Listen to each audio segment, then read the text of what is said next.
Hello everyone, welcome back to the YouTube channel entrance वाला। Friends, जो series हमने शुरू की थी Kalam series Aligarh Muslim University के 9th एंट्रेंस के लिए, जिसमें हमने पहले साइंस पोर्शन स्टार्ट किया है और अभी रिसेंटली इसका मैथ सेक्शन भी स्टार्ट कर दिया गया है अली इंस्टीट्यूट पर, जिसका लिंक भी हम डिस्क्रिप्शन बॉक्स में दे देंगे या फिर नेक्स्ट वीडियो में उसकी बात कर लेंगे। तो फ्रेंड्स, साइंस में अभी हम ऑलरेडी ऑलमोस्ट 13 चैप्टर्स कंप्लीट कर चुके हैं और आज के इस वीडियो में हम देखने वाले हैं साउंड चैप्टर्स को। एंड इसमें हम देखेंगे कंप्लीट जो भी ये एनसीईआरटी में दिया हुआ है और उसके सारे टॉपिक को कवर करेंगे। इसमें हमने नोट्स फॉर्म में पीडीएफ बना ली है, जिससे एनसीईआरटी का कोई भी टॉपिक मिस ना हो और एक्स्ट्रा जो थ्योरी वगैरह थी वो हमें पढ़ने की ज़रूरत ना हो, और जो बाकी इंपॉर्टेंट चीज़ें थी वो भी हमने इसमें ऐड कर ली हैं। फ्रेंड्स, अगर अभी तक आपने हमारे चैनल एंट्रेंस वालों को सब्सक्राइब नहीं किया है तो सब्सक्राइब करें और इस वीडियो का लिंक आप उन लोगों तक पहुंचाएं जो अलीगढ़ मुस्लिम यूनिवर्सिटी के 9th एंट्रेंस की तैयारी अभी कर रहे हैं या फिर इन फ्यूचर एएमयू के किसी और एंट्रेंस की तैयारी करना चाहते हैं या फिर एएमयू से रिलेटेड अपडेट्स पाना चाहते हैं। अब जैसे कि अभी डेट्स भी रिलीज़ हो चुकी हैं एएमयू के 9th 6th और फर्स्ट एंट्रेंस की, तो अभी आपको बिल्कुल एकदम अच्छे से तैयारी करनी है और उसी में लग जाना है। तो जो भी सिलेबस है तब तक हमारे चैनल के थ्रू कंप्लीट कर दिया जाएगा। अभी इस वीडियो में हम कंप्लीट करने वाले हैं साउंड चैप्टर को। तो आप चैनल को सब्सक्राइब करें, वीडियो अच्छी लगे तो लाइक करें, अपने फ्रेंड्स में शेयर करना बिल्कुल ना भूलें। तो चलिए कंटिन्यू करते हैं।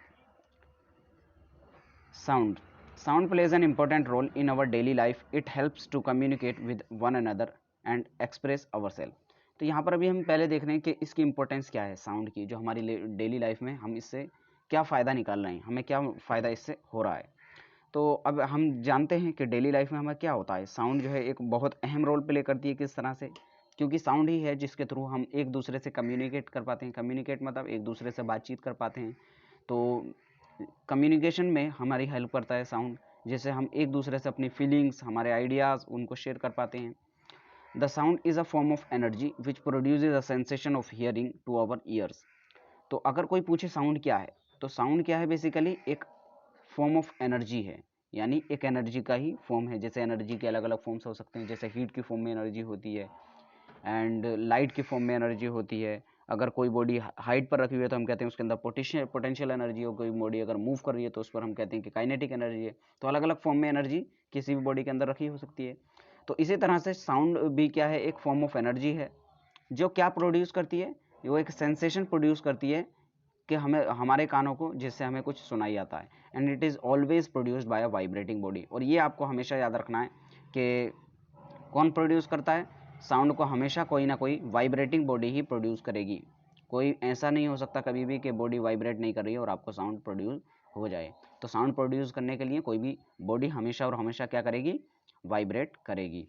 नेक्स्ट है the sound travels through a medium, solid, liquid और गैस। दूसरी बात क्या है कि जैसे हमने देखा है लाइट वगैरह क्या होता है, इसको मीडियम की ज़रूरत नहीं होती है ट्रैवल करने के लिए, लेकिन साउंड को ट्रैवल करने के लिए मीडियम की ज़रूरत होती है। अगर मीडियम नहीं है तो साउंड ट्रैवल नहीं करेगी। अभी हम आगे चैप्टर में देखेंगे किस मीडियम के अंदर साउंड कितनी तेज़ चलती है या सबसे तेज़ कहाँ पर चलती है, ये सब भी देखने वाले हैं। तो अभी यहाँ पर ये कह रहे हैं कि साउंड को ट्रैवल करने के लिए मीडियम की ज़रूरत पड़ती है। मीडियम का मतलब होता है, मतलब एक ऐसा स्थान जिसके थ्रू वो निकल सके, जैसे पानी हुआ, हवा हुई, सॉलिड कोई चीज़ हुई, तो उन सब के थ्रू क्या होता है, साउंड पास कर सकती है। तो साउंड को ट्रेवल करने के लिए मीडियम की ज़रूरत होती है, चाहे वो सॉलिड हो, लिक्विड हो, गैस हो, इससे कोई मतलब नहीं है।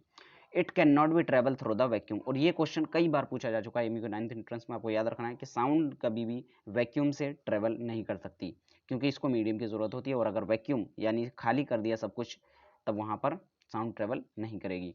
Sound travels in the form of vibrations through the medium. और मीडियम के अंदर भी, क्योंकि साउंड किस तरह चलती है, वाइब्रेशंस की फॉर्म में चलती है, चाहे वो सॉलिड हो, लिक्विड हो, गैस हो, किसी भी मीडियम के अंदर साउंड वाइब्रेशंस की फॉर्म में चलती है। And the vibration is defined as the rapid to and fro, up and down movement about a mean position of a vibrating body. अब यहाँ पर ये कह रहे हैं कि वाइब्रेशन किसको कहा जाता है। सी, वाइब्रेशन का मतलब होता है कि किसी अपनी एक फिक्स्ड पोजीशन पर या तो ऊपर नीचे मूव करना, अप एंड डाउन, या फिर अपनी मीन पोजीशन पर आगे पीछे मूव करना, टू एंड फ्रो कहा जाता है। इसको कहा जाता है टू एंड फ्रो। एंड इसे कहा जाएगा अप एंड डाउन पोजिशन, इसको कहा जाएगा अप एंड डाउन वाइब्रेशन, और इसे कहा जाएगा टू एंड फ्रो मोशन, और दोनों क्या हैं, वाइब्रेशंस की फॉर्म है। तो या तो कोई भी बॉडी अपनी मीन पोजीशन से ऊपर नीचे मूव कर रही है, या फिर अपने मीन पोजीशन के लेफ्ट एंड राइट में मूव कर रही है, टू एंड फ्रो मोशन कर रही है, तो उसे क्या कहा जाता है, वाइब्रेशन कहा जाता है। तो ये वाइब्रेशंस ही होते हैं जो किसी मीडियम के थ्रू पास करते हैं और हमें साउंड की सुनाई देती है। Next, sound is produced by a vibrating body. जैसे अभी हमने देखा कि साउंड किस तरह प्रोड्यूस होती है, कोई ना कोई वाइब्रेटिंग बॉडी ही साउंड को प्रोड्यूस करती है, कभी भी बिना वाइब्रेटिंग बॉडी के साउंड नहीं प्रोड्यूस की जा सकती। Depending upon the vibrations a sound is produced, the sound can not be produced without any vibration. बिना वाइब्रेशन के कभी भी साउंड को प्रोड्यूस किया ही नहीं जा सकता। अगर साउंड को प्रोड्यूस करना है तो हमें क्या करना होगा, वाइब्रेशंस उसके अंदर प्रोड्यूस करने होंगे। अब वाइब्रेशंस अलग अलग तरीके से हम प्रोड्यूस कर सकते हैं, जैसे यहाँ पर दिखाया हुआ है, production of the sound through vibrations, अलग अलग चीज़ों में हम वाइब्रेशन लाते हैं और उसके थ्रू हमें आवाज़ सुनाई देती है। When we hit the drum, the membrane of the drum vibrates and produce sound। जैसे हम ड्रम को पीटते हैं तो उसमें आवाज़ आती है ढम ढम, किस तरह, जब हम उसको पीटते हैं तो उसकी जो मेम्ब्रेन है वो हिलती है, और जब membrane to and fro up and down motion करती है, यानी इस मीडियम में ये ऊपर नीचे मूव करती है जब, तो इसकी वजह से क्या होता है, वाइब्रेशंस पैदा होती हैं एटमॉस्फेयर में, यानी जो हवा थी उसके अंदर भी वाइब्रेशंस आ जाती हैं, और उन वाइब्रेशंस को ही जब मीडियम के अंदर एयर के अंदर ट्रेवल करती हैं तो हमारे कान तक पहुँचती है और हमें आवाज़ आती है। When we play a guitar, the string on it makes to and fro motion and produces sound। अब जब हम गिटार बजाते हैं तो इस पर जो स्ट्रिंग्स लगी हुई हैं वो ऊपर नीचे मोशन करती हैं, टू एंड फ्रो मोशन करती हैं, उससे भी वाइब्रेशंस पैदा होती हैं। या फिर sound produced by vibrating prong of tuning fork, या फिर आप टनिंग फोक लीजिए और उसको दोनों को भींच कर छोड़ दीजिए, उसके बाद क्या होगा, दोनों में से आवाज़ आएगी। आवाज़ क्यों आएगी, क्योंकि जो उसकी टनिंग फोक है वाइब्रेशन कर रही होगी। नीचे कुछ इमेजेस दी हैं कि यहाँ पर स्ट्रिंग का रोल रहता है साउंड के प्रोडक्शन में, यहाँ पर वाइंड एंड ब्रास का यूज़ होता है साउंड के प्रोडक्शन में। जब साउंड ब्लो क्यों करती है, जब इसके थ्रू जब एयर पास करती है तब हमें साउंड के ब्लोइंग की आवाज़ आती है। परकशन, जब हम किसी चीज़ को इससे टकराते हैं तब आवाज़ आती है तो उसे कहा जाता है परकशन। तो जैसे तबला हुआ, ढोल हुआ, इन सब में जब हम किसी चीज़ से टकराते हैं, इनके अंदर किसी चीज़ से मतलब किसी चीज़ से चोट मारते हैं तभी हमें आवाज़ आती है तो इसको कहा जाता है percussion.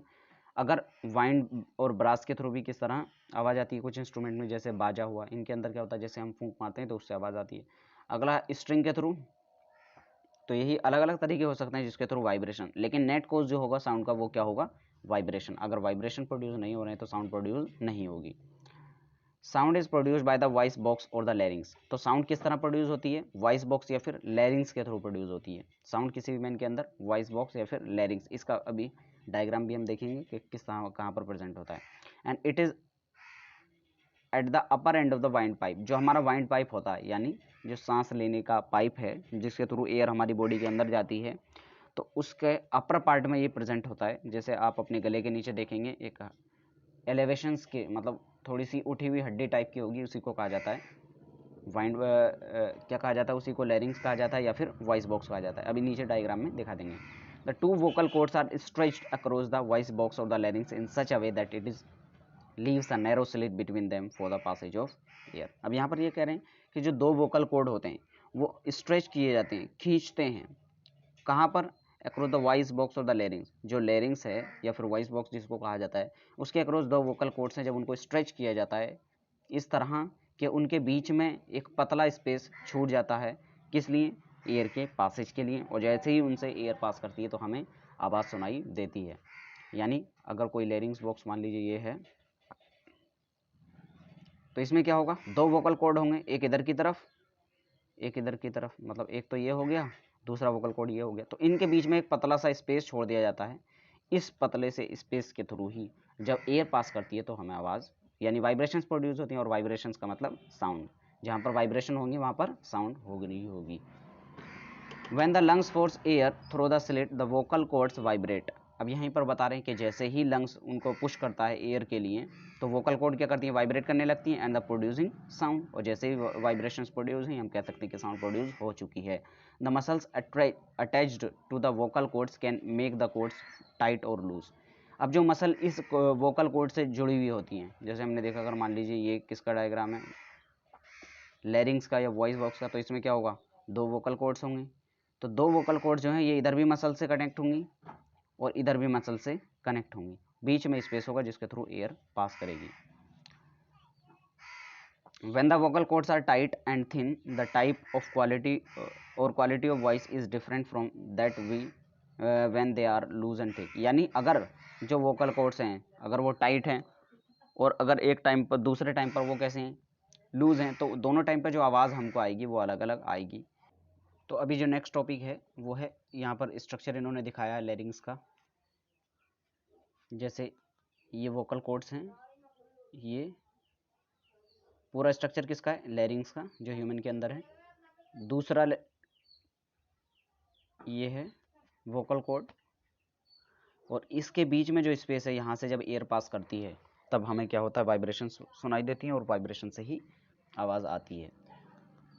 The vocal cords in man are about 20 millimetre long, यानी आदमी के अंदर जो वोकल कॉर्ड है उसका साइज लगभग 20 मिलीमीटर का होता है। And it in women these are about 5 millimetre shorter, यानी अगर वुमेन्स की बात की जाए तो ये 5 मिलीमीटर शॉर्टर होंगी। यानी अगर मैन के अंदर 20 मिलीमीटर की हैं तो वुमेन के अंदर कितनी होंगी, 15 मिलीमीटर, यानी 5 मिलीमीटर कम होंगी। तो क्वेश्चन याद रखना है आपको हम क्या, कि वोकल कॉर्ड जो हैं वो मैन के अंदर बड़ी होती हैं कितनी, 20 मिलीमीटर की, और वुमेन के अंदर कम होती हैं कितनी, 5 मिलीमीटर कम होती हैं, यानी 15 मिलीमीटर की।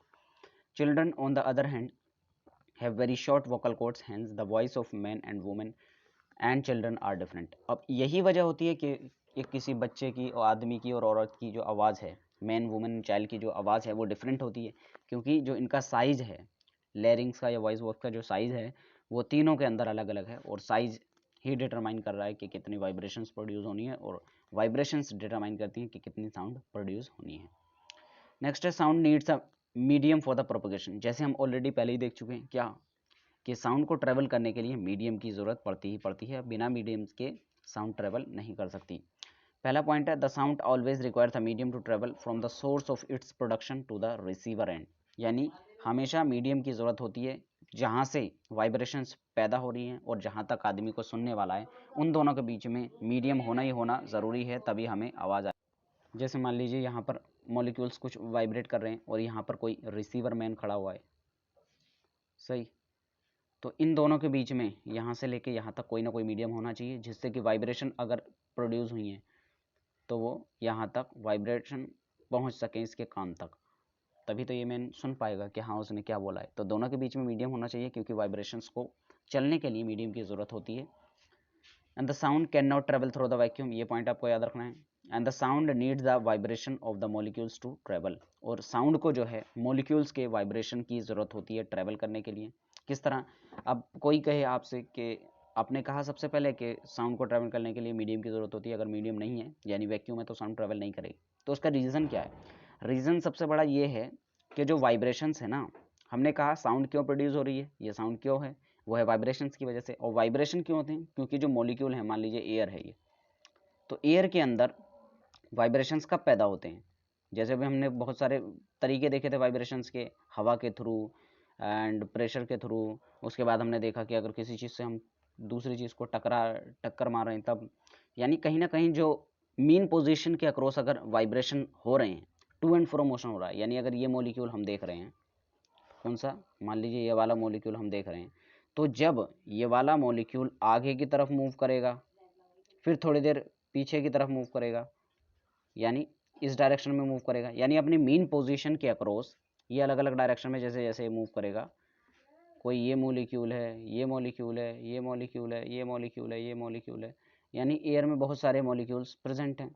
तो जब ये molecules to and fro motion करेंगे, आगे की तरफ फिर पीछे की तरफ, आगे की तरफ फिर पीछे की तरफ, आगे की तरफ फिर पीछे की तरफ, आगे की तरफ फिर पीछे की तरफ, तो ये जब ये मॉलिक्यूल्स आगे और पीछे वाइब्रेशंस करेंगे, तो मान लीजिए ये वाला मॉलिक्यूल था, कौन सा, ये वाला मॉलिक्यूल जो हम देख रहे हैं,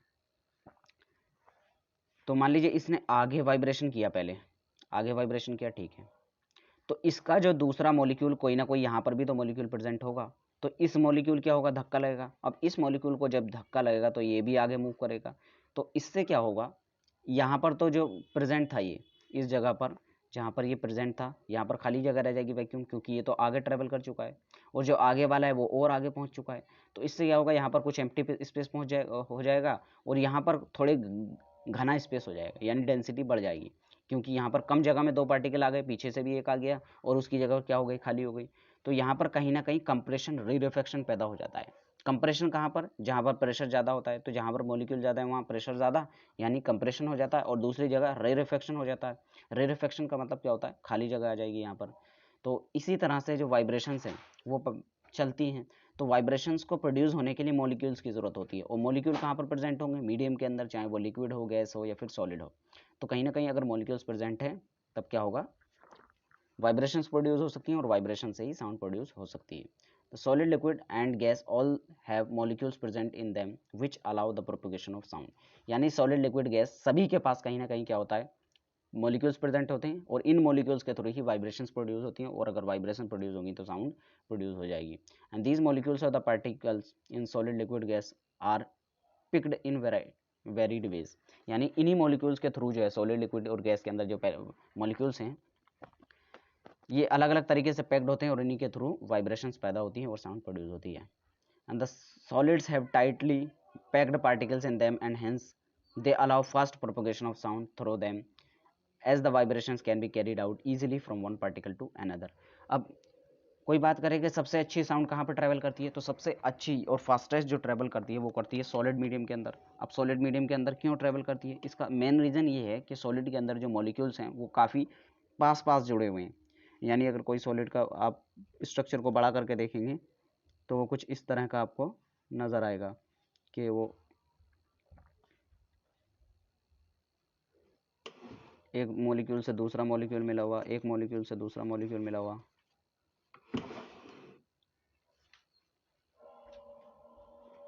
यानी कहीं ना कहीं जो मॉलिक्यूल्स हैं वो एक दूसरे को टच कर रहे होंगे। बड़ा बड़ा बना देता हूँ मैं। तो जब मॉलिक्यूल्स एक दूसरे को टच कर रहे होंगे, यानी स्पेस बहुत कम होगा, तो उससे क्या होगा,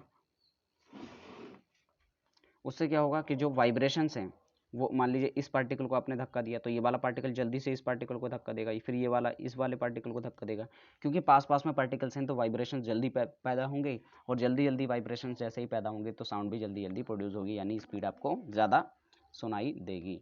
तो इसी वजह से जो ज़्यादा स्पीड आती है हमें सॉलिड के अंदर।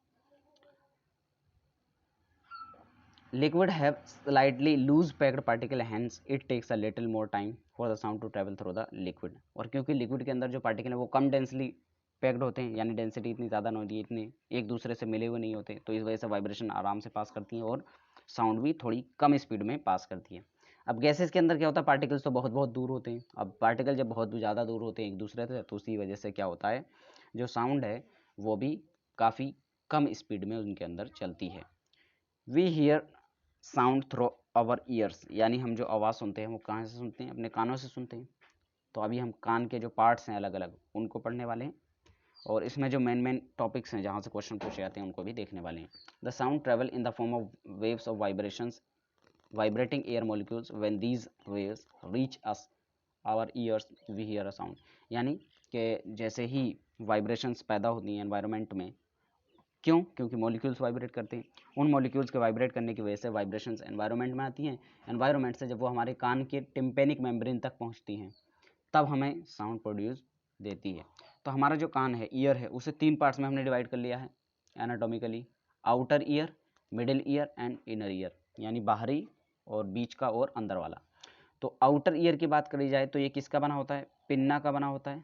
अब पिन्ना क्या होता है, आपने बाहर को जो गोल इधर इस तरह से स्ट्रक्चर बना हुआ देखा होगा, ये क्या होता है, यहाँ से इससे स्टार्ट हो रहा है, तो ये जो बाहर स्ट्रक्चर लगा रहता है इसको कहते हैं pinna. Ear canal, ear canal यानी जो यहाँ से ईयर को अंदर लेके जाती है कैनाल जो जोड़ रही है।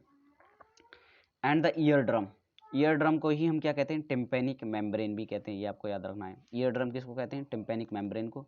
And the pinna gathers the sound waves and then leads to the ear canal from where they strike the year drum. जैसे आपने स्ट्रक्चर देखा होगा ईयर का कहीं ना कहीं कि किस तरह से होता है, किसी मैन के अंदर जो ईयर है वो कहीं ना कहीं कुछ इस टाइप से होता है। अभी मैं आपको पूरा बता ही देता हूँ, देखिए नीचे भी वैसे कहीं ना कहीं डायग्राम दिया हुआ है। फिर ये और इनर ईयर में जा रहा है। तो ये जो है ये कैसा है, कौन सा पार्ट है, ये है आउटर ईयर। आउटर ईयर की बात चलिए। तो ये जो बाहर वाला पार्ट है इतना, इसे क्या कहा जाता है, इसे कहा जाता है पिन्ना। क्या कहा जाता है इसे, pinna.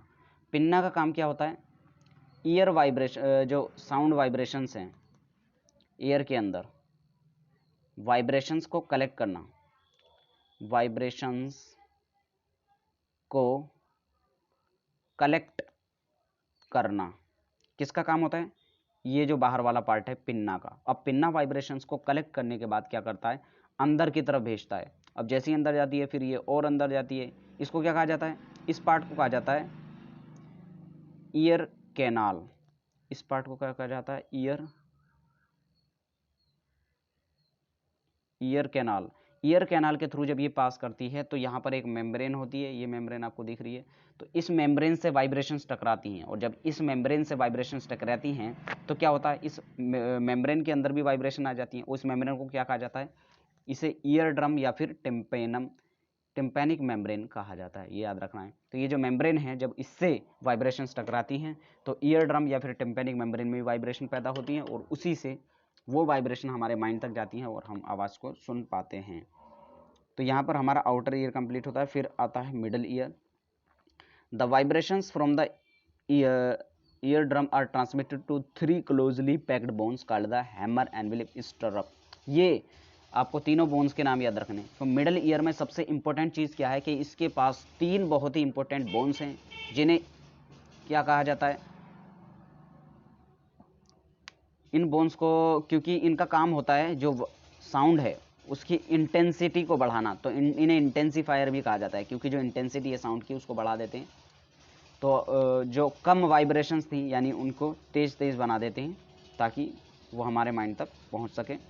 And these bones are finally transmit the vibration to the inner ear. यानी जो टिम्पैनिक मेम्ब्रेन से कहीं ना कहीं वाइब्रेशंस टकराई थी तो उसमें जो वाइब्रेशन प्रोड्यूस हुई, अब उन वाइब्रेशन को एम्पलीफाई करता है यानी उनको तेज़ कर देता है, उनकी आवाज़ को बढ़ा देता है, और आवाज़ को बढ़ा करके फिर अंदर भेजता है। कौन करता है ये काम, जो मिडल ईयर में 3 बोन्स रखी हुई हैं, हैमर एनविल स्टिरअप। तीनों को आपको नाम याद रखना है। हैमर एनविल स्टिरअप कहाँ पर प्रेजेंट होती है, मिडल ईयर में। क्या काम होता है, जो ईयर साउंड वाइब्रेशंस हैं उनकी इंटेंसिटी को बढ़ा देना। नेक्स्ट आता है inner ear. It consist of cochlea. जो इनर ईयर है वो किसका बना होता है, कॉकलिया का बना होता है। And which is a long coil tube. अब इनर ईयर के अंदर एक लॉन्ग क्वाइल ट्यूब होती है जिसे क्या कहा जाता है, कॉकलिया, और मेनली इसे ही इनर ईयर कहा जाता है। It contain a fluid and has numerous cells with hair. और इसके अंदर क्या होता है, कुछ फ्लूइड होता है और इसके पास कुछ सेल्स होते हैं जिनके पास हेयर लगे हुए होते हैं, और वो हेयर भी काफ़ी सेंसिटिव होते हैं, यानी बहुत मदद करते हैं साउंड के प्रोडक्शन में भी और बॉडी के बैलेंस मेंटेन करने में भी। This sensitive hair cells transmit the vibration in the form of electrical signal और message to the brain via auditory canal. अब ये जो हेयर होते हैं उनके अंदर भी वाइब्रेशन जैसे जैसे प्रोड्यूस होती हैं, और फिर उन हेयर के मूवमेंट की वजह से जो इलेक्ट्रिकल सिग्नल जनरेट होता है वो ऑडिटरी नर्व के थ्रू ब्रेन में पहुंचाया जाता है, और फिर हमारा ब्रेन इंटरप्रेट करता है कि साउंड क्या थी। इसके अलावा जो मेन फंक्शन होता है ईयर का, वो आपको एक और याद रखना है। ईयर का एक और काम होता है, क्या होता है, बॉडी बैलेंस को मेंटेन करना। Body balance. बॉडी बैलेंस का मतलब क्या होता है कि मान लीजिए कोई आदमी खड़ा हुआ है तो वो खड़ा क्यों है, गियर क्यों नहीं रहा है, तो ये जो बैलेंस है ये कौन कर रहा है, तो ईयर का ही कहीं ना काम है, कहीं ना कहीं काम है किसका, बॉडी को बैलेंस करने का। तो कान के जो कान है 2 काम है, पहला आवाज़ को सुनना हियरिंग, और दूसरा है बॉडी बैलेंस। ये पूछ सकते हैं इसलिए मैंने एडिशनली बता दिया। अब यहाँ पर स्ट्रक्चर आपको दे दिया है, ये आउटर ईयर पिन्ना, फिर ये कैनाल ईयर कैनाल, उसके थ्रू ये टिम्पैनिक मेम्ब्रेन जिसे हमने ईयर ड्रम कहा। जैसे ही वाइब्रेशंस ईयर से क्या पिन्ना कलेक्ट करता है, सारी वाइब्रेशंस अंदर भेजता है, अंदर जाकर ये ईयर ड्रम से टकराती हैं। ईयर ड्रम से टकराने पर ईयर ड्रम वाइब्रेट करने लगता है। फिर इन जो वाइब्रेशंस हैं इनको 3 बोन्स के थ्रू पास किया जाता है जो मिडल ईयर में प्रेजेंट है, ये हैमर, फिर ये एनविल और फिर ये स्टिरअप। तीनों के पार्ट सेपरेटली मैं आपको दिखा देता हूँ। ये है हैमर, फिर ये है एनविल, फिर ये है स्टिरअप।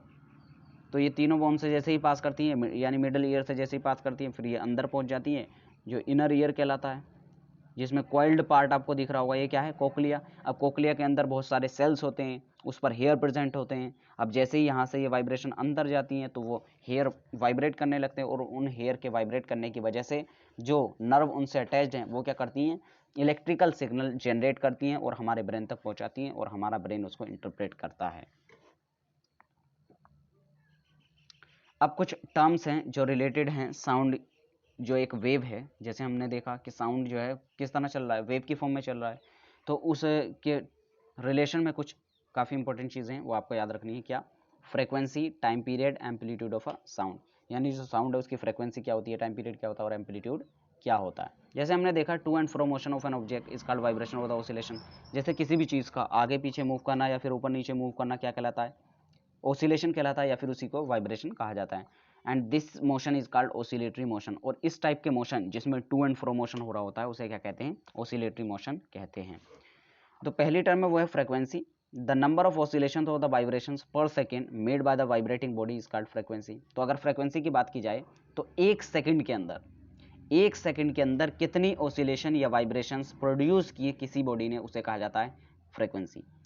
दोबारा, फ्रीक्वेंसी किसे कहा जाता है कि एक सेकंड के अंदर कितनी वाइब्रेशंस या ओसिलेशन, जैसे हमने कहा था टू एंड फ्रो मोशन, एक सेकंड के अंदर प्रोड्यूस हुई, उसे क्या कहा जाएगा, फ्रीक्वेंसी। या फिर मान लीजिए आपको कह दिया है कि 5 मिनट के अंदर किसी बॉडी ने 300 टू एंड फ्रो मोशन यानी वाइब्रेशन कर लिए, तो अगर आपसे फ्रीक्वेंसी पूछी जाए तो यानी वाइब्रेशन कितने के, 300, और टाइम कितना लिया, तो टाइम हमें किस में रखना है, सेकंड में, क्योंकि पर सेकंड बताना है।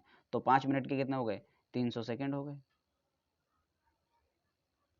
काटिए। तो इसकी फ्रीक्वेंसी क्या आई, 1, यानी एक सेकंड में एक फ्रीक्वेंसी, एक ऑसिलेशन था उसका बॉडी का। इसकी यूनिट आपको याद रखनी है, ये बहुत बार पूछी जा चुकी है। एसआई यूनिट क्या है फ्रीक्वेंसी की, हर्ट्ज। तो ये यूनिट आपको याद रखनी है। द फ्रीक्वेंसी का मतलब क्या होता है, the number of vibrations upon time taken. अगर दिया हुआ है कि इतनी वाइब्रेशन इतने टाइम में हुई तो आप उससे कैलकुलेट भी कर सकते हैं। 1 हर्ट्ज यानी 1 ऑसिलेशन पर सेकेंड, 20 हर्ट्ज मतलब 20 ऑसिलेशन पर सेकेंड। तो जो भी फ्रीक्वेंसी होती है उसका मतलब क्या होता है, इतने ऑसिलेशन एक सेकंड के अंदर हो रहे हैं। नेक्स्ट आता है टाइम पीरियड। टाइम पीरियड क्या होता है कि एक ऑसिलेशन में कितना टाइम लग रहा है, simple, the time taken by the vibrating particle to complete one oscillation is called time period. और इसकी एसआई यूनिट क्या होती है, सेकंड। तो आपको सब सिंपल इसकी बस ये डेफिनेशन समझ लीजिए, क्या समझना है, ये याद रखना है कि टाइम पीरियड क्या होता है कि एक ऑसिलेशन को कंप्लीट करने के लिए कितना टाइम लग रहा है उसको कहा जाता है टाइम पीरियड। और पहले हमने क्या देखा था, फ्रीक्वेंसी। फ्रीक्वेंसी यानी एक सेकंड के अंदर कितने वाइब्रेशंस हो रहे हैं उसे कहा जाता है फ्रीक्वेंसी, और एक वाइब्रेशन में कितना टाइम लग रहा है उसे कहा जाता है टाइम पीरियड। तो टाइम पीरियड अगर निकालना है तो टोटल टाइम आपने कितना लिया अपॉन नंबर ऑफ ऑसिलेशन, यही तो देख रहे हैं, एक ऑसिलेशन में यानी पर ऑसिलेशन कितना टाइम लग रहा है, इसी को कहा जाता है टाइम पीरियड। और यूनिट क्या नापने की, second. The time period and frequency are also reciprocal of each other. और अगर टाइम पीरियड और फ्रीक्वेंसी को देखा जाए, यानी अगर आपसे टाइम पीरियड दे दिया है, फ्रीक्वेंसी पूछे, या फिर फ्रीक्वेंसी दी है, टाइम पीरियड पूछे, तो ये रिलेशन होता है। क्या रिलेशन है, time period is equals to 1 upon frequency, या फिर frequency is equals to 1 upon time period.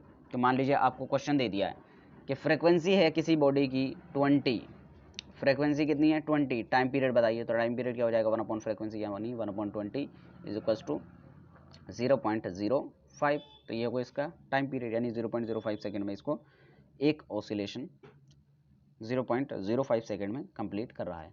Next आता है एम्पलीट्यूड।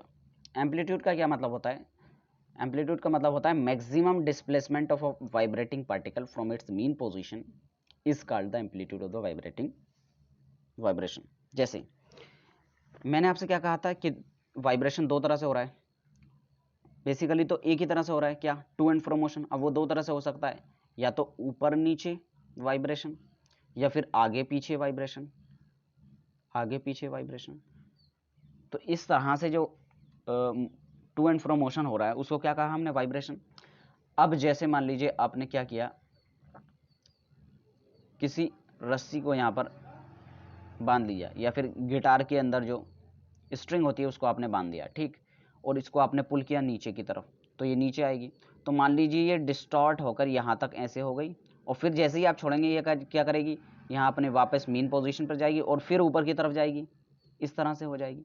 तो ये मैक्सिमम डिस्प्लेसमेंट जो इसने ट्रेवल करी है, मैक्सिमम डिस्प्लेसमेंट जो इसने ट्रेवल करी है, कौन सी, ये वाली, यहाँ से लेकर अपनी मीन पोजीशन से यहाँ तक जो मैक्सिमम डिस्प्लेसमेंट की ट्रेवल की है, इसे क्या कहा जाता है, इसे कहा जाता है एम्पलीट्यूड। ठीक, अब इसी तरह यहाँ से मान लीजिए ये कोई स्ट्रिंग थी, आपने इसको खींचा और मैक्सिमम यहाँ तक गई और फिर वापस यहाँ तक आई, तो ये कितना कहला जाएगा, ये कहला जाएगा क्या, एम्पलीट्यूड। इसी तरह ये भी क्या कहलाएगा, एम्पलीट्यूड। तो अपनी मीन पोजीशन से मैक्सिमम कितनी दूरी तक कोई body to and fro motion कर रही है, उसे क्या कहलाता है, क्या कहा जाता है, एम्पलीट्यूड कहा जाता है। और इसकी एसआई यूनिट भी आपको याद रखनी है, क्या, मीटर। तो मीटर में हम नापते हैं एम्पलीट्यूड को। अब यहाँ पर इन्होंने डायग्रामेटिकली दिखा दिया है कि वेव मान लीजिए कोई इस तरह है। अब ये क्या है, डिस्टेंस वर्सेस टाइम का ग्राफ है, डिस्टेंस वर्सेस टाइम का ग्राफ है। तो जैसे जैसे टाइम बढ़ रहा है, कोई बॉडी स्टार्ट हुई, आपने ऊपर की तरफ खींचना शुरू किया और यहाँ जाके आपने छोड़ दिया, फिर ये वापस अपने मीन पोजीशन पे आएगी, फिर और भी नीचे की तरफ जाएगी, नीचे की तरफ जाकर मैक्सिमम मान लीजिए यहाँ तक गई, तो एम्पलीट्यूड कितना हो जाएगा, यहाँ से लेके यहाँ तक का ये हो जाएगा एम्पलीट्यूड। इसी तरह आप यहाँ से शुरू करेंगे, यहाँ से लेके यहाँ तक का एम्पलीट्यूड हो गया, यानी जो मैक्सिमम डिस्टेंस ट्रेवल कर रहा है उसे क्या कहा जाएगा, एम्पलीट्यूड, जैसे यहाँ पर इन्होंने दिखाया भी है। नेक्स्ट है the characteristic of a sound, यानी किसी साउंड की क्या क्या कैरेक्टरिस्टिक्स होती हैं। तो अभी हमने जो उसके बाकी कैरेक्टरिस्टिक्स है, यानी जो उसकी वेव की कैरेक्टरिस्टिक्स थी वो देख ली। अब हम देखने वाले हैं साउंड की क्या क्या कैरेक्टरिस्टिक्स हैं। The sound can be characterized by loudness, pitch और क्वालिटी। यानी जो हमने क्या कहा था, साउंड एक वेव है, तो हमने वेव की जो क्वालिटीज़ थी वो देख ली। अब हम देखने वाले हैं साउंड के क्या क्या कैरेक्टरिस्टिक्स हैं। तो पहला है loudness, pitch and quality. Loudness of a sound, loudness यानी कितनी तेज आवाज़ है। The sensation produced in the ear which enables us to distinguish between a loud and a faint sound, यानी कोई तेज़ या हल्की आवाज़ में जो हमें डिस्टिंक्शन मिलता है, यानी दोनों में सेपरेट डिफरेंस मिलता है कि ये हल्की है ये तेज़ है, वो किससे पता चल रहा है, लाउडनेस से। जो तेज़ आवाज़ होगी, जो लाउड होगी, उससे हमें ज़्यादा तेज सुनाई देगा और जो कम होगी उसमें कम सुनाई देगा। The loudness of a sound depend upon the amplitude of the sound. और किसी भी बॉडी का जो साउंड है, यानी जो लाउडनेस है किसी भी साउंड का, वो किस पर डिपेंड करता है, एम्पलीट्यूड पर। जो वेव ट्रेवल कर रही थी उसके एम्पलीट्यूड पर, अगर एम्पलीट्यूड ज़्यादा है तो लाउडनेस ज़्यादा है। ये स्टेटमेंट आपको बिल्कुल याद रखना है, इससे क्वेश्चन पूछा भी जा चुका है, पूछने के बहुत ज़्यादा चांसेस हैं। The loudness of a sound depend upon the amplitude of the sound. तो साउंड के एम्पलीट्यूड पर डिपेंड करता है क्या, कि उसकी लाउडनेस क्या है। अगर लाउडनेस ज़्यादा, अगर एम्पलीट्यूड ज़्यादा तो लाउडनेस भी ज़्यादा, यानी तेज़ आवाज़ आपको सुनाई देगी। The higher the amplitude higher is the loudness. Simple सी बात है, अगर एम्पलीट्यूड ज़्यादा होगा तो लाउडनेस भी ज़्यादा होगी। The loudness of a sound is directly proportional to the square of its amplitude. और अगर लाउडनेस की बात की जाए तो लाउडनेस इसके एम्पलीट्यूड के स्क्वायर के डायरेक्टली प्रोपोर्शनल है। कि मान लीजिए एल से आप डिनोट कर रहे हैं क्या, लाउडनेस, ये किसके प्रोपोर्शनल है, जो एम्पलीट्यूड था उसके स्क्वायर के। Loudness is directly proportional to amplitude, यानी अगर आपने एम्पलीट्यूड को दो गुना कर दिया, अगर आपने एम्पलीट्यूड को 2 गुना कर दिया तो लाउडनेस कितनी हो जाएगी, 4 गुना, 4 टाइम्स हो जाएगी। तो इस तरह क्वेश्चन पूछ सकता है कि अगर आपने एम्पलीट्यूड को डबल कर दिया है तो लाउडनेस कितनी हो जाएगी, 4 टाइम्स हो जाएगी, क्योंकि ये स्क्वायर के डायरेक्टली प्रोपोर्शनल है। अब 2 का स्क्वायर क्या होगा, 4, तो 4 गुना हो जाएगी। तो लाउडनेस एम्पलीट्यूड के स्क्वायर पर डिपेंड करती है, लाउडनेस एम्पलीट्यूड के स्क्वायर पर डिपेंड करती है।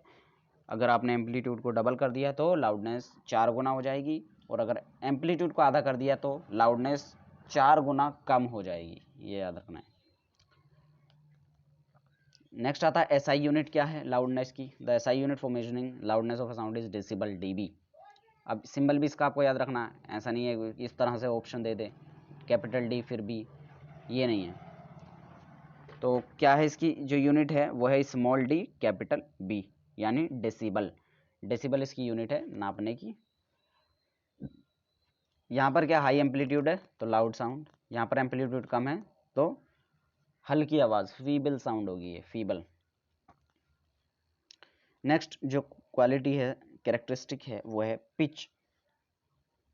The characteristic of a sound which distinguish between a shrill sound and a soft sound, यानी एक झरझराने वाली आवाज, श्रिल साउंड और एक सॉफ्ट मुलायम आवाज में जो डिफरेंस होता है वो किसकी वजह से होता है?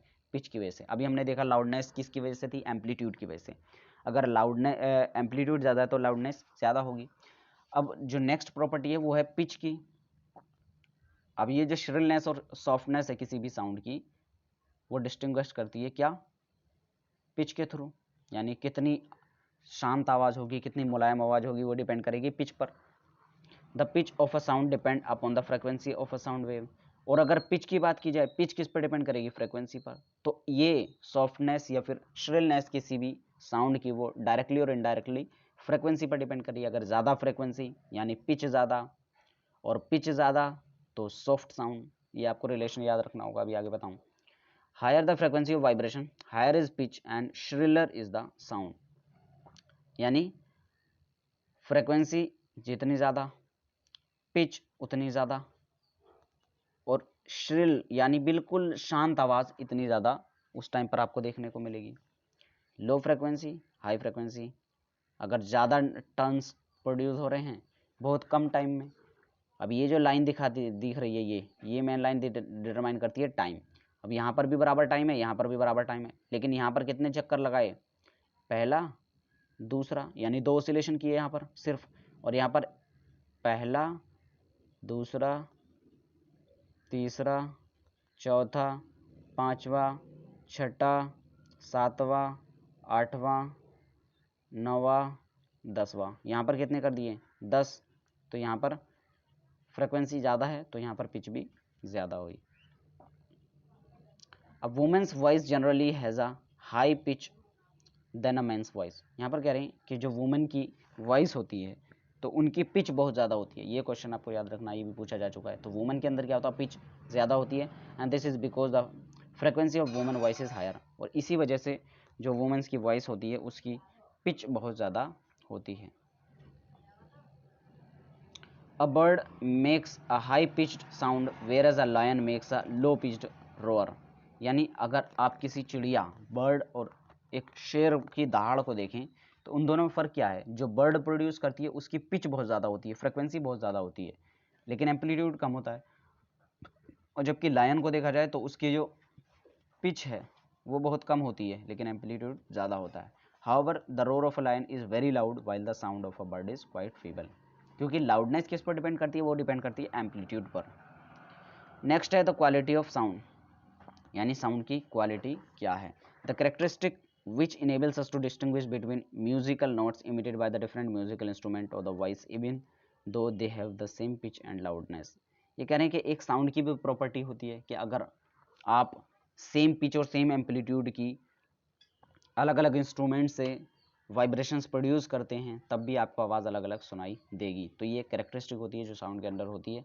Every person has a different sound quality, क्योंकि हर आदमी के पास साउंड की क्वालिटी अलग होती है। A sound can B of a good quality music, यानी साउंड जो है, जो आवाज़ है वो अच्छी क्वालिटी की भी हो सकती है, उसको कहा जाता है म्यूज़िक, और वो ख़राब क्वालिटी की भी हो सकती है, उसको कहा जाता है नॉइज़।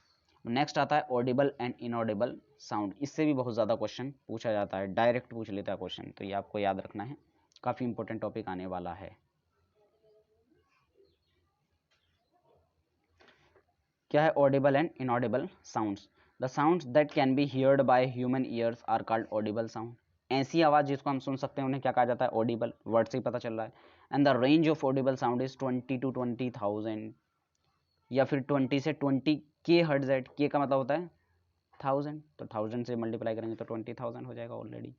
तो ये भी रेंज बहुत बार पूछी जा चुकी है, बहुत ज़्यादा इंपॉर्टेंट है कि जो ऑडिबल हियरिंग रेंज है, यानी जिस ऐसी साउंड की रेंज जिसे हम सुन सकते हैं उसकी फ्रिक्वेंसी क्या होती है? 20 से 20K या फिर 20,000 hertz. And the sounds that can not be heard by the human ears are called inaudible sound. और ऐसी साउंड जिसको हमारे कान नहीं सुन सकते, या तो वो उसकी फ्रिक्वेंसी ज़्यादा होगी 20 से, या फिर मतलब 20,000 हर्ट्ज से, या फिर उसकी फ्रिक्वेंसी 20 से कम होगी, तो ऐसे साउंड को हम नहीं सुन सकते, उन्हें क्या कहा जाता है? Inaudible sound. Any sound having a frequency less than 20 and greater than 20,000 can categorized as inaudible sound. तो अगर inaudible sound की बात की जाए तो जिनकी frequency 20 से कम है और 20,000 से ज़्यादा है उन साउंड को हम नहीं सुन सकते, उन्हें कहा जाता है inaudible sounds. The sounds of frequency lower than 20 are inaudible sounds and are called infrasonic. ये वर्ड भी याद रखना है, अगर 20 हर्ट्ज से कम है तो हम नहीं सुन सकते, लेकिन इसका एक स्पेशल नाम है, क्या? इंफ्रासोनिक. और अगर 20,000 से ज़्यादा है तब भी नहीं सुन सकते, तब क्या कहा जाएगा? Ultrasonic sound. Animals like giraffe, rhinoceros, whales are infrasonic to communicate. यानी जैसे जिराफ, राइनोसोर्स, इन सबको देखा जाए तो किस तरह बात करते हैं? इंफ्रा साउंड में बात करते हैं. And the infrasound waves are use to treat myopia in kids. और बच्चों के अंदर मायोपिया देखने के लिए यूज़ किया जाता है. और अगर 20,000 से ज़्यादा हर्ट्ज की फ्रिक्वेंसी है तब भी हम नहीं सुन सकते, तब क्या कहा जाता है? Ultrasound. Ultrasonic sound. Bats, dogs and cats are ultrasounds to communicate. यानी चमगादड़, कुत्ते वगैरह को देखा जाए तो किस तरह बात करते हैं? ये अल्ट्रासाउंड से बात करते हैं. The ultrasound can be used for various purposes such as identifying abnormalities in the human body और calculating distance under the water through sonar. यानी सोनार प्रोसेस के थ्रू हम क्या करते हैं? दो वाटर बॉडी के अंदर हम दो ऑब्जेक्ट के बीच की डिस्टेंस को पता लगाते हैं, या फिर हमारी बॉडी के अंदर जो अल्ट्रासाउंड होता है उसमें भी कहीं ना कहीं यही जिनकी फ्रिक्वेंसी, ऐसी आवाज़ जिनकी फ्रिक्वेंसी 20,000 हर्ट्ज से ज़्यादा है उसका यूज़ किया जाता है. अब यहाँ पर इन्होंने रेंज की फॉर्म में बना के दिखा दिया है ग्राफ में कि बिलो 20 हर्ट्ज है इंफ्रासाउंड, 20 से 20 है क्या है? Audible sound. 20 से 20,000 हर्ट्ज है तो, और 20,000 से ज़्यादा है तो उसे अल्ट्रासाउंड कहा जाता है. अल्ट्रा का मतलब होता है हाई और इंफ्रा का मतलब होता है कम. नेक्स्ट आता है नॉइस एंड म्यूजिक. नॉइस यानी ऐसी साउंड जिससे हमें कहीं ना कहीं अनप्लेजेंट फील हो, यानी हमें सुनने में अच्छी नहीं लगती. अनप्लेजेंट साउंड को क्या कहा जाता है? नॉइस कहा जाता है. And the major cause of noise pollution are sound of vehicles, machines and loud speakers, bursting of cracker. यानी पटाखे वगैरह टूटना, छूटना, लाउड स्पीकर का बजना, मशीन्स वगैरह जो इनके खड़ा खड़ की आवाज़ आती है वो सब क्या है? नॉइस के अंदर, जिसे हम सुनना नहीं चाहते. दूसरी जगह पर अगर तेज आवाज़ का मतलब नहीं होता है नॉइस. नॉइस का मतलब होता है ऐसी आवाज़ जिसको हम सुनना पसंद नहीं करते.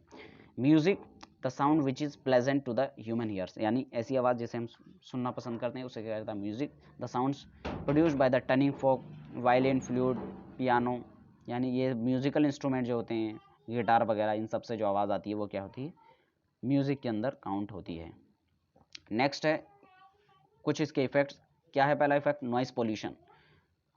Noise pollution, the presence of excessive और the unwanted sound in the atmosphere is called noise pollution. जैसे हमने देखा नॉइस किसे कहा जाता है? ऐसी आवाज़ जिसको हम सुनना नहीं चाहते. तो इस तरह की आवाज़ें एटमॉस्फेयर में प्रेजेंट होना जिन्हें हम सुनना नहीं चाहते क्या कहलाएंगी? Noise pollution. And the major cause of noise pollution और साउंड ऑफ व्हीकल्स. और सबसे बड़ा कॉज अगर देखा जाए नॉइस पॉल्यूशन का वो क्या है? व्हीकल्स हैं, पटाखों का टूटना है, मशीन्स का चलना है, loud speaker and radio television का चलना, ये सब क्या है? नॉइस पॉल्यूशन के अंदर आता है. नेक्स्ट है harms of noise pollution. Noise pollution के नुकसान क्या क्या होते हैं? The presence of excessive noise in the surrounding may cause many health related problems, example lack of sleep, hypertension, anxiety. और नॉइस पॉल्यूशन की बहुत ज़्यादा प्रॉब्लम्स हो सकती हैं, जैसे नींद में कमी आ सकती है, हाइपरटेंशन हो सकती है, चिंता बढ़ सकती है, आदमी को जो चिंता होने लगती है, एकदम दिल घबराता है, वो सब किसकी वजह से? नॉइस पोल्यूशन की वजह से. Sudden exposure to high noise level may cause temporary और द इवन परमानेंट डीफनेस. यानी अगर बहुत ज़्यादा नॉइस में अगर आदमी रह रहा है तो उससे क्या हो सकता है? कान के पर्दे खराब हो सकते हैं, जिससे आदमी बहरा भी हो सकता है, नहीं सुन पाएगा सही से. Measures to limit noise pollution. अभी हम देखने वाले हैं क्या कि नॉइस पॉल्यूशन को हम किस तरह कम कर सकते हैं. ख़त्म तो नहीं कर सकते लेकिन कम कर सकते हैं. ख़त्म क्यों नहीं कर सकते? क्योंकि कहीं ना कहीं इन्वायरमेंट को चलाने के लिए जो नॉइस है वो ज़रूरी है. तो मतलब अलग अलग चीज़ों में हमें साउंड की ज़रूरत है, तो कहीं ना कहीं उससे नॉइस तो प्रोड्यूस होगी ही होगी, तो उसे हम कम कर सकते हैं. The factories and other industries should be setup at a distance from the residential area. तो सबसे पहला तरीका हो सकता है कि जो भी फैक्ट्रीज़ वगैरह हैं उनको हम काफ़ी दूर लगाएं रेसिडेंशियल एरिया से, जहाँ पर लोग रह रहे हैं, आबादी वाले क्षेत्र से दूर लगाएं. नेक्स्ट होता है silencing devices should be incorporated into heavy vehicles such as aircraft, industrial equipment, machinery and home appliances. और होम अप्लायंसेस वगैरह, एयरक्राफ्ट, इन सब के अंदर क्या होना चाहिए? और जो व्हीकल्स होते हैं इन सब के अंदर साइलेंसर लगाने चाहिए. साइलेंसर का काम क्या होता है? जो आवाज़ है उसको डिक्रीज कर देना. We should always play television, radio and other music systems at low sound. और जो भी म्यूजिकल इंस्ट्रूमेंट हम चला रहे हैं उन्हें कम साउंड पे चलाना चाहिए ताकि वो हमारे आस पड़ोस को नुकसान ना पहुंचाए। Use of horns should be minimized specially near public places such as hospital, religious places and schools. और जो भी जहाँ पर मतलब काफ़ी प्लेस लोग रहते हैं, जैसे हॉस्पिटल हुआ, रिलीजियस प्लेस हुए या फिर स्कूल्स हुए, वहाँ पर हमें हॉर्न नहीं बजाने चाहिए। And the sound proofing system should be installed in industries, party halls. और इंडस्ट्रीज़ के अंदर, पार्टी हॉल्स के अंदर और बिल्डिंग्स के अंदर क्या करना चाहिए, जो साउंड प्रूफिंग सिस्टम है वो लगाना चाहिए। कुछ कारपेट्स भी आते हैं जो साउंड को डिक्रीज़ करते हैं, वो हमें लगानी चाहिए, जिससे अनवांटेड साउंड कम प्रोड्यूस होंगी। And the trees should be planted in a huge number as they can absorb unwanted noise from the environment. और ये क्वेश्चन आप पॉइंट आपको याद रखना है कि जो ट्रीज़ है, जैसे आपने देखा होगा रोड्स के चारों ओर जो ट्रीज लगाए जाते हैं, उसका मेन रीज़न क्या होता है? तो आदमी सोचेगा क्या, एनवायरनमेंट पॉल्यूशन यानी एयर पॉल्यूशन को कंट्रोल करने के लिए, लेकिन नहीं। उसका जो मेन यूज़ है, जो चारों ओर सड़क के पेड़ लगाए जाते हैं दोनों साइड में, मतलब वो इसलिए लगाए जाते हैं ताकि वो जो नॉइज़ प्रोड्यूस हो रही है व्हीकल्स की वजह से उसे एब्जॉर्ब कर पाएँ, क्योंकि प्लांट्स के पास ऐसी प्रॉपर्टी होती है कि वो नॉइज़ को एब्जॉर्ब कर पाती हैं, जिससे एनवायरमेंटल पोल्यूशन, जो नॉइज़ पोल्यूशन वो कम होता है। And the people should be made aware of noise pollution and it's adverse effect. और आदमी को जानना चाहिए नॉइज़ पोल्यूशन के बारे में और उससे जो नुकसान होते हैं उनके बारे में भी, ताकि हम अपने एनवायरनमेंट को बचा सकें। तो यहीं पर जो हमारा चैप्टर था साउंड वो कंप्लीट होता है। और इससे पहले की वीडियोज़ अगर आपने नहीं देखी हैं तो नीचे डिस्क्रिप्शन बॉक्स में लिंक दिया हुआ है और ऊपर बेल आइकन से भी देख सकते हैं। इसके अलावा वीडियो अच्छी लगी तो लाइक करें, चैनल को सब्सक्राइब करें, बेल आइकन भी दबाएं और अपने फ्रेंड्स में शेयर करना बिल्कुल ना भूलें। Thank you.